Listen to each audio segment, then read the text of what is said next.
mà lẹ́ńbẹ̀ yẹn onílé lóko. Ẹ sì kú dédé àsìkò yìí. Hey guys, it's Adirunke again. Today I want to talk about another metaphor, and this one is gbé ọmọ ọba fún Ọ̀ṣun. Gbé ọmọ ọba fún Ọ̀ṣun. Gbé ọmọ ọba f'Ọ̀ṣun. What does gbé ọmọ ọba f'Ọ̀ṣun mean when you transliterate the sentence itself? Gbé is to carry, or in this sense it can be give. But it's basically carry. Omo is child. Oba. Oba is not as famous as Yemoja, Oya, and Osun. They are more famous, but Oba is a deity with a lot of feminine energy, and she's the deity of home, earth, and marriage. Fun is like two. Osun is the deity of love, marriage, fertility, and sexuality. The transliteration of this phrase or this sentence is give Oba's child to Osun.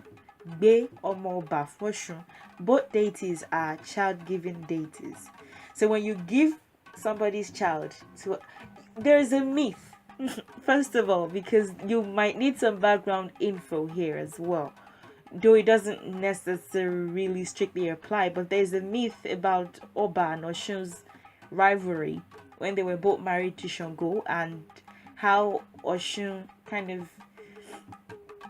deceived her into cutting her hairs and using them to, I guess Oba wanted to know how Osun did it, that her soup was always so tasty and Shango was almost always wanted more of it. So Osun kind of told her that I guess because Osun's head was covered with a scarf or gili or whatever, she told Oba that, it was her hairs that she cut off, and that's what she puts in the stew or drops in the stew anytime she's cooking for Shango, and for some reason, that's why the food tastes sweet. In this version of the story, that was what I learned, but there are several versions. There are several versions in Brazil, in Cuba, like even in Nigeria. Oh, there are variations in Nigeria. We don't know, and of course we were not there, right? So we don't know which one is the fact. I don't know if there's anything about it in the Oduifa. I've not explored that part yet, but I don't know if it's there. So Oba cut off her hairs, and when Shogo was served, because it was her turn to cook, she put her hairs in the stew and she cooked it. I don't know, maybe she now left it there as meat or something.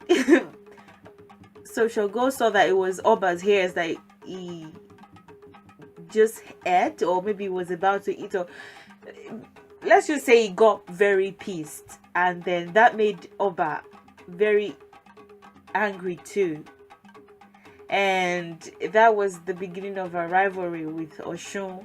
And so now some people would not put their altars beside each other just because they feel like they have beef or it's a long story. I don't know, but that's just a little bit about Oba and Osun, and probably why Oba and Osun were included in this metaphor.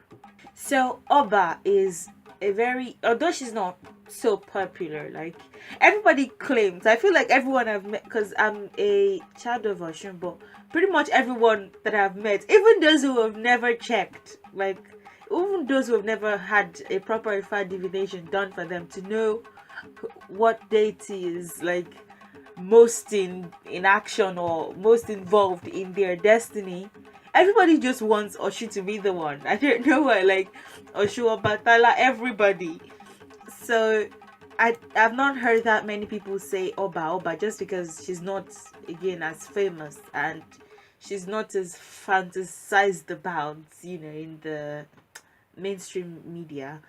So Oba is a child-giving deity. Osun is a child-giving deity. They both, there are several hundreds of women who have gone to their rivers to just speak to the water, or just go where their energies are most active and just say, please, I need a child, like I badly need one, please and thank you. So when each deity gives women children and it's time to maybe dedicate the child or just offer thank you, it would be wrong to, because Oba gave you a child, for example, it would be wrong to take that child to Osun and say thank you for the child.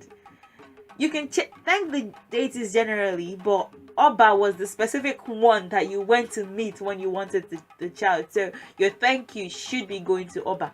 And if it was Osun that you went to ask, your thank you should be going to Osun, not Oba, because Oba wasn't the one that, the day you were crying, you were bitter and crying and asking for a child badly. It wasn't Oba you were crying to, it was Osun.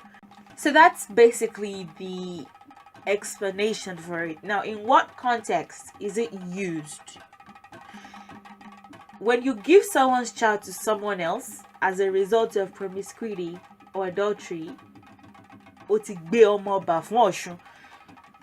I have a husband, for example. Scenario, because I don't have one and I don't know if I want to. Too much information.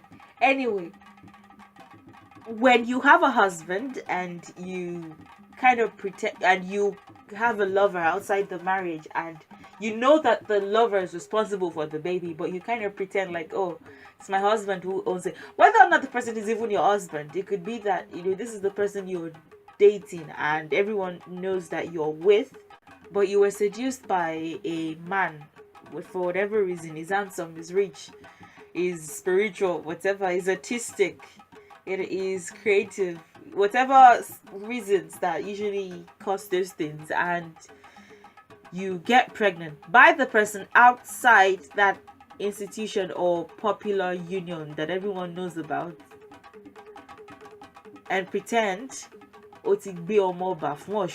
so an example sentence would be Àṣàkẹ́ yan àlè, ó tún gbọ́mọ bà f'Ọ̀ṣun. Àṣàkẹ́ yan àlè, ó tún gbé ọmọ bà fún Ọ̀ṣun. Àṣàkẹ́ is an oriki.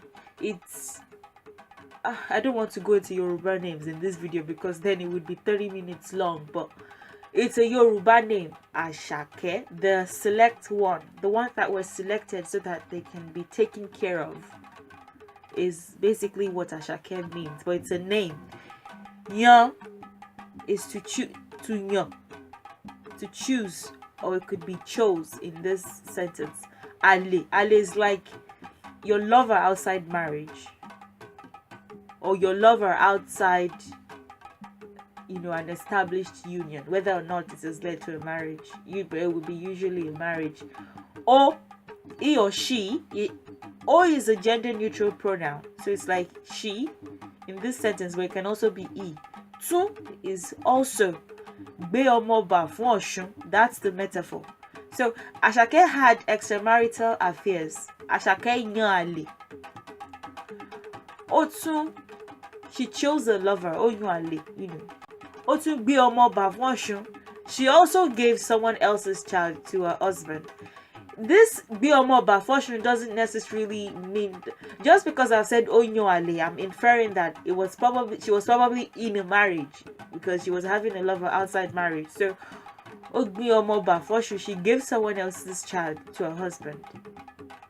That's basically it. If you have any questions regarding this, don't hesitate to ask. Please like, share, and subscribe if you haven't done so already. You can support my channel in whatever ways that you feel led to. Thank you. And I'll see you in the next video. Enjoy the rest of your week and goodbye.